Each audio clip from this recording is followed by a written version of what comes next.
bahkan ke partai-partai lawannya sebagai kekuatan bargaining position. Dan saya harus akui, Surya Paloh ini cerdas dalam melihat celah dan masuk di saat yang tepat. Emang dia politikus sekalian pengusaha sejati.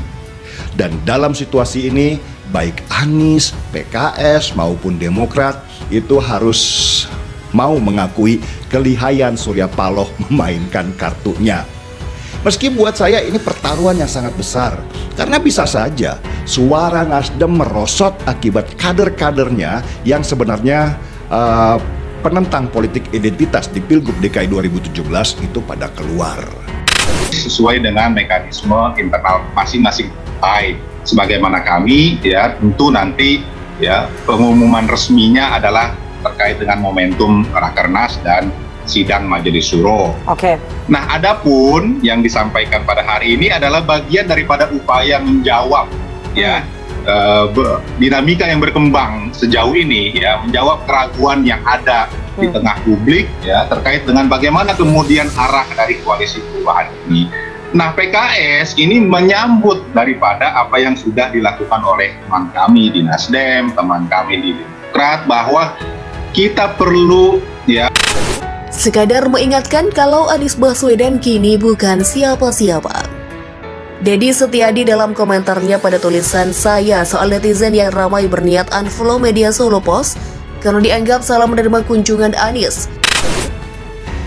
Ketika Nasdem sudah berhasil menikahi Anies, mereka membawanya kemana-mana sebagai bagian dari etalase Nasdem, sekaligus menawarkannya ke PKS dan Demokrat, termasuk juga ke partai lawannya sebagai bagian dari resmi diumumkan, tetapi bahwa secara kualitatif sudah disampaikan apa yang menjadi niatan dari PKS dan bagi kami cukup. Dan ini hari-hari inilah kita lantas masyarakat mendapatkan, sebagaimana juga sering dipertanyakan ke seluruh konstituen kan, bahwa sebetulnya ini niat tidak niat kok, kami juga menjawabnya itu, tetapi dengan ada diumumkan menyeimbangkan kekuatan. Saya juga nih, kalau jadi Surya Paloh pasti begitu. Dengan Anies di tangan, saya bisa datang ke PDI Perjuangan misalnya dan bilang, gue pegang Anies nih, mau gue lepasin atau gue tetap penjarain nih orang.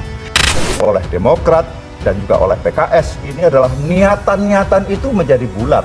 Dan masyarakat saya kira bahwa bentuknya bagaimana, sekali lagi inilah demokrasi, inilah gimmick-gimmick politik bisa saja dibaca. Oke, jadi Anda melihat apa yang dilakukan oleh Demokrat dan juga PKS itu hanya gimmick-gimmick politik saja? Bukan itu maksudnya, bisa saya dibaca itu sebagai gimmick-gimmick politik, sebagai apa nih?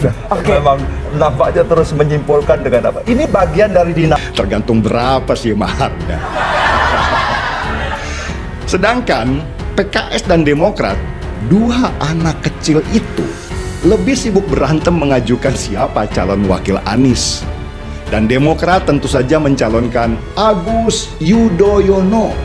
Bukannya dinamika biasa. Masing-masing dengan ruang dan waktu, maka dia berekspresi sebagaimana misalnya Demokrat, misalnya PKS. Beda dengan Nasdem. Itu kan menyangkut tentang ruang dan waktu saja, tetapi esensi, substansinya adalah sama kok. Itu secara resmi mendeklarasikan bahwa Anies Rashid Baswedan menjadi calon presidennya dari Nasdem, Partai Demokrat. Karena dia pinter juga, tapi karena di Demokrat apa-apa harus Agus dulu yang ditawarkan.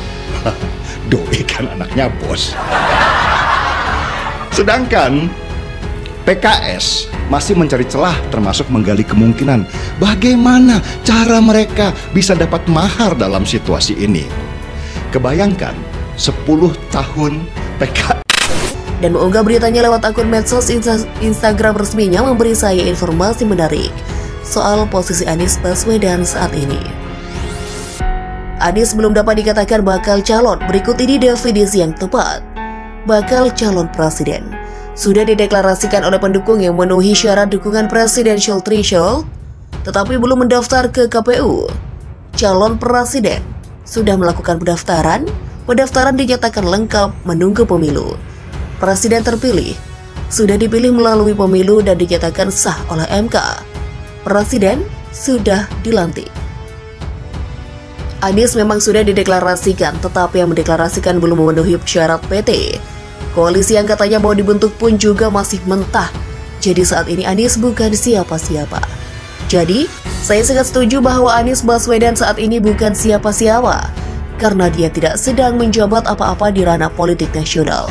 Anies kini berposisi sebagai rakyat biasa yang kebetulan pernah menjabat sebagai Mendikbud.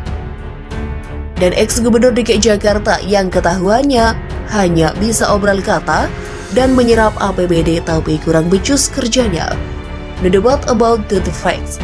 Jelas jadinya kenapa kalau kita perhatikan foto-foto perjumpaan Anies dengan Gibran, sorot mata Gibran terlihat lembut tapi tajam dan terkadang terlihat sisi jahilnya. Sementara si tamu yang orang biasa itu terlihat tidak sepercaya diri seperti ketika masih menjabat gubernur selama 5 tahun terakhir. Tapi sekarang sudah tinggal kenangan.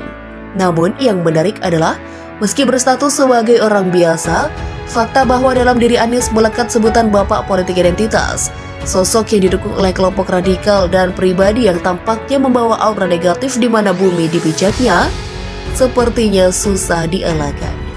Jadi, silahkan mau keliling sampai pusing dan bikin pencitraan sana-sini, sadarilah wahai pendukung ex-gubernur seiman dan penata kata, bahwa Pak Anies itu bukan siapa-siapa. Kan dia Capres 2024.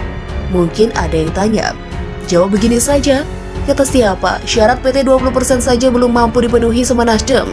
Kok ngimpi kali ya? Begitulah kura-kura.